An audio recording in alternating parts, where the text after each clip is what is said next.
Mr. Speaker, I ask unanimous consent to revise and extend my remarks. The gentlewoman is recognized. I rise today appalled by the Speaker's debt ceiling bill.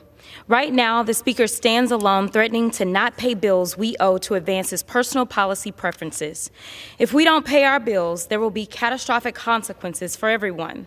The interest rate would skyrocket, making it nearly impossible to afford a home, a car, closing opportunities for upward mobility for millions of Americans.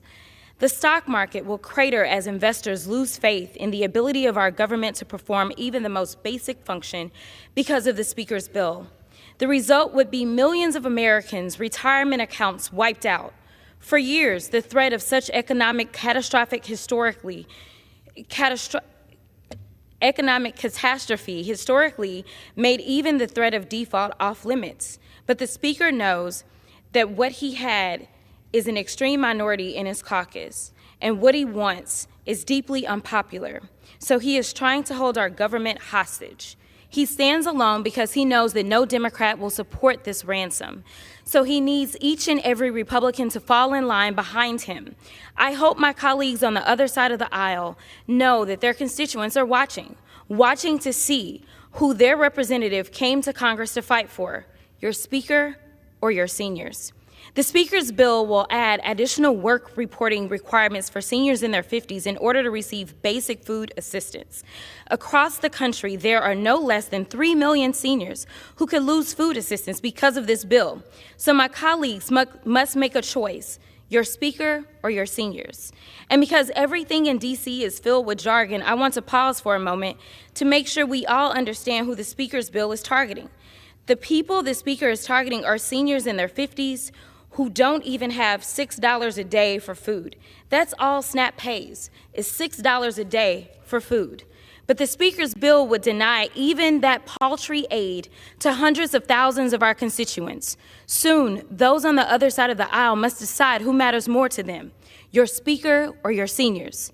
And make no mistake, this isn't about getting people to work. If you work twice what was required, a full 40-hour week, at minimum wage, which frankly is most of what is on the table for these seniors, you would still be on SNAP. The only way the Speaker's bill saves money, which he does say, is if people have their benefits stripped away, if seniors go hungry. So each of my colleagues must ask who matters more, your Speaker or your seniors. And the Speaker's bill will kick seniors off SNAP rolls. Many seniors can't find a job at all because they face age discrimination.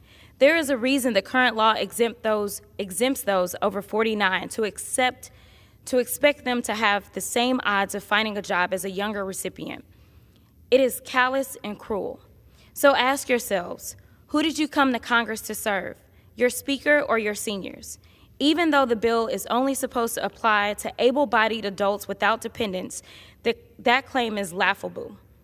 Many of our constituents in their 50s are grandparents. They have child care responsibilities, even if the child isn't their dependent. Requiring them to neglect their grandchild or else go hungry is cruel and heartless. I hope my colleagues ask themselves who they came to Congress to serve, your Speaker or your seniors, because so many seniors will go hungry if the Speaker's bill becomes law. As the pandemic SNAP policies are ending, state agencies are responsible for updating participants' information so those eligible for assistance don't go hungry. But in many states, no outreach or only perfunctory outreach was performed. My concern is that if the Speaker's bill becomes law, tens of thousands of seniors who think they aren't subject to these reporting requirements will suddenly find themselves without benefits.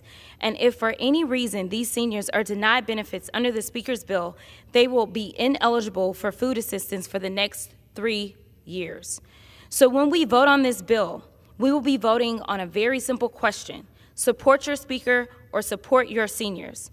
The burden lies with each of my colleagues on the other side of the aisle. It is within your range, it is within your power to protect our seniors. Right now, the Speaker stands alone with a deeply unpopular proposal. Each of my colleagues on the other side of the aisle are asked to starve our seniors. If that is the policy of this House, that responsibility will be entirely on your shoulders.